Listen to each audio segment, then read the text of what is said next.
Hello future doctor, আজকের এই ভিডিওটি খুবই ইম্পর্টেন্ট হতে চলেছে। তোমরা যারা WBMCC কাউন্সেলিং করবে, রিনিট রিনিট 2026 এক্সাম দিয়েছো এবং WBMCC কাউন্সেলিং করবে, তোমাদের জন্য আজকের এই ভিডিওটি খুবই গুরুত্বপূর্ণ হতে চলেছে। তাই অবশ্যই ভিডিওটি সম্পূর্ণ দেখার অনুরোধ রইল। চ্যানেলে নতুন হয়ে থাকলে অবশ্যই কিন্তু চ্যানেলটিকে সাবস্ক্রাইব করে দেবে। তোমরা সকলেই জানো যে বা জেনে গিয়েছো যে WBMCC যে রয়েছে, WBMCCর যে কাউন্সেলিং কিছু দিনের মধ্যে স্টার্ট হয়ে যাবে এবং এমসিসির কাউন্সেলিং কিন্তু অলরেডি স্টার্ট হয়ে গেছে এবং WBMCC কাউন্সেলিং কিছু দিনের মধ্যে স্টার্ট হয়ে যাবে। এবং এই WBMCCর অফিসিয়াল ওয়েবসাইটে কিন্তু যে ডোমিসিয়াল প্রোফর্মা প্লাস হচ্ছে EWS প্রোফর্মা এবং মেডিকেল সার্টিফিকেট কিন্তু প্রোভাইড করে দিয়েছে। তোমরা এই স্ক্রিনে দেখতে পাচ্ছ ডোমিসিয়াল প্রোফর্মা। এটা তোমরা কিভাবে ফিল আপ করবে, নেক্সট হচ্ছে মেডিকেল ফিটনেস সার্টিফিকেট কিভাবে ফিল আপ করবে, স্টেপ বাই স্টেপ সমস্ত ডিটেলসে আলোচনা করব। এবং এই যে এখানে রয়েছে proforma A1, proforma A2, proforma B, কোন প্রোফর্মা কোনটা কাদের জন্য, কারা অ্যাপ্লাই করবে। একটা স্টুডেন্ট তো তিনটে অ্যাপ্লাই করতে পারবে না, তো যে কোনো একটা অ্যাপ্লাই করবে, কোনটা কাদের জন্য সেটাই আজকের এই ভিডিওতে আলোচনা করব। তাই অবশ্যই ভিডিওটি সম্পূর্ণ দেখার অনুরোধ রইল। ওকে, প্রথমে আমি তোমাদের বলে দিচ্ছি প্রোফর্মা A1 যে রয়েছে, এই A1-এ যদি এখানে দেখো লেখা রয়েছে residential domicile certificate for candidate residing in the state of West Bengal continuously for at least 10 year as on 31/12/2025। এখানে তোমরা হয়তো অনেকে কনফিউশন রয়েছে, 2025 লেখা রয়েছে, এখানে 2025ই লেখা থাকবে। ওকে, এটা 2025ই থাকবে, অর্থাৎ 31/12/2025 পর্যন্ত যদি তোমরা 10 বছরের যদি ওয়েস্ট বেঙ্গলের বাসিন্দা হয়ে থাকো তাহলে এটা অ্যাপ্লাই করতে পারবে। এটা হচ্ছে যে সমস্ত স্টুডেন্টরা ড্রপার স্টুডেন্ট রয়েছে। ওকে, ড্রপার স্টুডেন্ট রয়েছে, এটা ড্রপার স্টুডেন্টদের জন্য। তোমরা যারা রেগুলার স্টুডেন্ট রয়েছো, এই বছরই যেটা হচ্ছে 2026-এ এইচএস পাস করেছো এবং WBMCC কাউন্সেলিং করবে, তোমাদের জন্য নয়। যারা ড্রপার স্টুডেন্ট 1 বছর 2 বছর 3 বছর ড্রপ রয়েছে, সেই সমস্ত স্টুডেন্টরা প্রোফর্মা A1টার জন্য এলিজেবল। ওকে, বুঝতে পারলে?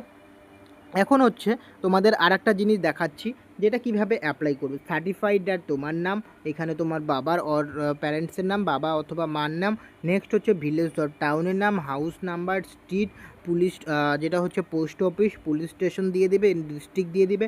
আন্ডার ড্যাশ অ্যাসেম্বলি যেটা রয়েছে তোমাদের ইলেকশন কমিশনের যে ফাইল রয়েছে ওখানে দেওয়া রয়েছে, এটা তোমাদের বাবা মার কাছ থেকে জেনে নেবে। ওকে, এখানে কিন্তু ওটা লিখতে হবে। ওকে, দেন হচ্ছে তোমাদের এখানে একটা ফটো দিতে হবে, এখানে একটা ফটো দিতে হবে, এইখানে একটা তোমাদের সিগনেচার দিতে হবে। এবং এই সিগনেচারটা কিন্তু তোমরা বাড়িতে করবে না, আগে বলে দিচ্ছি। ফটোটা তোমরা বাড়িতে লাগাতে পারো এবং এই সিগনেচারটা কিন্তু বাড়িতে করবে না। এই সিগনেচারটা করবে হচ্ছে তুমি যদি বিডিও অথবা এসডিওর কাছে তোমরা যদি যাও, ভিলেজে হয়ে থাকো, সেক্ষেত্রে বিডিও অথবা এসডিওর কাছে গেলে কিন্তু তোমাদের এটা কিন্তু তারা সিগনেচার করে দেবে এবং এই ফর্মটা তারা সাইন করে দেবে। এবং এই বিডিও এবং এসডিওর সামনেই কিন্তু তোমাদের এই সিগনেচারটা করতে হবে। এবং এই যে বাকি কাজটা যে রয়েছে, এই বাকি কাজটা এটা কিন্তু তোমাদের বিডিও অথবা এসডিওর কাছে গেলে তারা এই কাজটা করে দেবে, এটা তোমাদের জন্য নয়। ওকে, এটা গেল হচ্ছে প্রোফর্মা A1, যেটা ড্রপার স্টুডেন্টদের জন্য 10 বছর ওয়েস্ট বেঙ্গলের বাসিন্দা রয়েছে। নেক্সট হচ্ছে যেটা হচ্ছে প্রোফর্মা A2 যেটা রয়েছে, এখানেও residential domicile certificate for candidates residing in the state of West Bengal continuously for at least 10 year and 12, যেটা হচ্ছে 13/12/2025। ওকে, এটা হচ্ছে সেই সমস্ত স্টুডেন্টদের জন্য যারা রেগুলার স্টুডেন্ট রয়েছো, এই বছর 2026-এই কিন্তু তোমরা এইচএস পাস করেছো, সেই সমস্ত স্টুডেন্টদের জন্য এটা ড্রপার নয়। ওকে, A1টা ছিল ড্রপার, A2 হচ্ছে ফ্রেশার ক্যান্ডিডেট। ওকে, এখানে তোমার নেম, বাবার নেম, ইয়ার, কোন ইয়ারে তোমরা পাস করেছো, 2026 লিখে দিবে।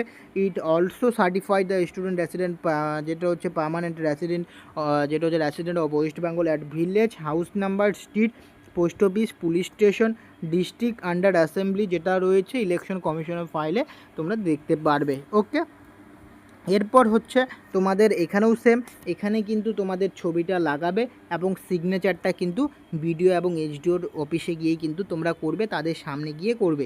ওকে, এবং এই যে বক্সটা এটা বিডিও এইচডিও করে দেবে। ওকে, এরপর হচ্ছে পারফর্মা বি যেটা রয়েছে, এটা কাদের জন্য, এখানে যদি দেখো লেখা রয়েছে residential domicile certificate for candidate not residing in the state of West Bengal but whose parents are permanent resident of West Bengal having their home address within the West Bengal। মানে হচ্ছে যে সমস্ত স্টুডেন্টরা ওয়েস্ট বেঙ্গলে নয় বাইরের state থেকে পড়াশোনা করেছো, এইচএস দিয়েছো, ওকে বাইরের স্টেট থেকে পড়াশোনা করছো, বাট তোমাদের বাবা মা প্যারেন্টস যদি ওয়েস্ট বেঙ্গলের বাসিন্দা হয়ে থাকে তাহলে কিন্তু তোমরা এই পারফর্মা বি অ্যাপ্লাই করবে। যে সমস্ত স্টুডেন্টরা ওয়েস্ট বেঙ্গলে নয় বাইরের স্টেট থেকে আসাম বলো, নেক্সট হচ্ছে ঝাড়খণ্ড বলো, উড়িষ্যা বলো, বিহার বলো, দিল্লি বলো, রাজস্থান বলো, ওকে বাইরের স্টেট থেকে এইচএস পাস করেছো কিন্তু তোমার বাবা মা ওয়েস্ট বেঙ্গলের বাসিন্দা, সেক্ষেত্রে তুমি পারফর্মা বি অ্যাপ্লাই করবে।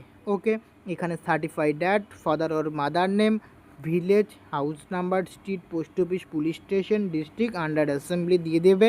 এবং এখানে যদি দেখো এইখানে তোমাদের দিতে হবে হচ্ছে ক্যান্ডিডেট পিকচার, তোমার ছবি দেবে এবং তার পাশাপাশি তোমার বাবা অথবা মার ছবি এখানে দিতে হবে। এখানে ফাদার সিগনেচার, এখানে ক্যান্ডিডেটের সিগনেচার। এখানে কিন্তু সাইন করতে গেলে তোমার বাবা মাকে কিন্তু সঙ্গে যেতে হবে। ওকে, বিডিও বা এসডিও যার কাছ থেকে সাইন করো না কেন। এবং এই যে বাকি কাজটা, এই বাকি কাজটা বিডিও এবং এসডিও করবে। আর একটা কথা তোমাদের বলে দিচ্ছি, এটা শুধু ফিল আপ করে নিয়ে গেলেই কিন্তু তারা সাইন করে দেবে না, তোমাদের কি করতে হবে, একটা অ্যাপ্লিকেশন লিখতে হবে। ওকে, একটা অ্যাপ্লিকেশন লিখতে হবে। তার পাশাপাশি তোমার বাবা মা যদি যায়, বাবা মার ভ্যালিড কিন্তু কার্ড নিয়ে যেতে হবে, আইডেন্টি কার্ড, যেটা হচ্ছে তোমাদের আধার কার্ড বলো, ভোটার কার্ড বলো, প্যান কার্ড বলো, নিয়ে যেতে হবে। জেরক্স নিয়ে যাবে, কারণ তারা 1 কপি জেরক্স তারা জমা নেয়। ওকে, তার পাশাপাশি তোমার আধার কার্ড অথবা ভোটার কার্ড এবং তোমাদের যে নিটের যে র্যাঙ্ক কার্ডটা নিয়ে যাবে। এবং তার পাশাপাশি তোমাদের যে কোনো মাধ্যমিকের অ্যাডমিট কার্ড, তার পাশাপাশি মাধ্যমিকের অ্যাডমিট কার্ড তোমাদের নিয়ে যাবে। এই সমস্ত ডকুমেন্ট কিন্তু নিয়ে যেতে হবে। ওকে, তাহলেই তারা কিন্তু ফিল আপ করে দেবে, না ছাড়া কিন্তু ফিল আপ করে দেবে না। ওকে, তাহলে তোমরা বুঝলে যে পারফর্মা A1, A2 এবং পারফর্মা বি কোনটা কাদের জন্য। ওকে, এখন তোমাদের আমি মেডিকেল সার্টিফিকেটটা দেখাচ্ছি যে তোমরা মেডিকেল সার্টিফিকেটটা কিভাবে অ্যাপ্লাই করবে। ওকে, এরপর হচ্ছে মেডিকেল সার্টিফিকেটটা তোমরা দেখতে পাচ্ছ স্ক্রিনে। Medical certificate for NEET UG 2026 qualified ক্যান্ডিডেটদের জন্য। এখানে কি করবে, এখানে তোমাদের রোল নাম্বার লিখবে। ওকে, নেক্সট হচ্ছে অ্যাপ্লিকেশন নাম্বার লিখবে, NEET UG 2026 combined merit rank লিখবে। ওকে, এবং তোমাদের আর একটা কথা বলে দিচ্ছি, তোমরা যারা এই মেডিকেল সার্টিফিকেটটা বানাবে, ওকে, যে ডক্টর বাবুর কাছে যাবে তার কাছে কিন্তু তোমাদের অবশ্যই একটা আইডেন্টি কার্ড নিয়ে তোমাদের আধার কার্ড অথবা ভোটার কার্ড নিয়ে যেতে হবে। তার পাশাপাশি তোমাদের যে নিটের যে র্যাঙ্ক কার্ডটা সেটা কিন্তু নিয়ে যেতে হবে। ওকে, এবং এই যে বাকি কাজটা যেটা রয়েছে, এই সমস্ত কাজ কিন্তু তোমাদের ডক্টর বাবুরা করবে। এবং কিছু তোমাদের এখানে টেস্ট করতে হবে, এখানে তোমরা হাইট এবং ওয়েটটা লিখে দিতে পারো তোমাদের। ওকে, এবং তোমাদের এখানে যেটা রয়েছে এই সমস্ত কাজ কিন্তু ডক্টর বাবুরা করবে। ওকে, তোমার কিছু করতে হবে না, এক্সট্রা করে তোমাদের কিন্তু আই টেস্ট করতে হবে।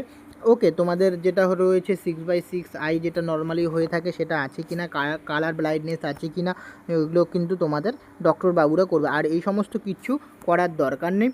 এবং এখানে শুধু তোমাদের ছবি লাগাতে হবে। ওকে, ছবি লাগাতে হবে। এবং এখানে যে ডক্টরের কাছে যাবে, যে রেজিস্টার্ড মেডিকেল প্র্যাকটিশনারের কাছে যাবে, তার সিগনেচার হবে, registration number, counselling of registration এবং কন্ট্যাক্ট নম্বর দিয়েছে কিনা, তার পাশাপাশি সিলটা দিয়েছে কিনা। অবশ্যই সিল মাস্ট, সিল ছাড়া কিন্তু এই সার্টিফিকেটের কোনো কিন্তু দাম নেই। তো সেই কারণে অবশ্যই ডক্টরবাবু সিলটা মেরেছে কিনা অবশ্যই দেখে নেবে। ওকে, তো আশা করছি তোমাদের ভিডিওটিতে বোঝাতে পেরেছি কীভাবে তোমরা ডোমিসাইল সার্টিফিকেট এবং মেডিকেল সেই ফিটনেস সার্টিফিকেট বানাবে। ওকে, তোমরা বুঝতে পেরেছো। ওকে, এই ইনফরমেশান আপডেটটার জন্য তোমাদের এই ভিডিওটি আমি বানিয়েছি। আশা করছি তোমাদের ভিডিওটি ভালো লেগেছে। যদি ভিডিওটি ভালো লাগে অবশ্যই কিন্তু চ্যানেলটিকে সাবস্ক্রাইব করবে। বারবার বলছি, তোমরা যারা এখনও অবধি চ্যানেলটিকে সাবস্ক্রাইব করোনি অবশ্যই কিন্তু চ্যানেলটিকে সাবস্ক্রাইব করে রাখবে। ওকে, দেখা হচ্ছে পরের ভিডিওতে।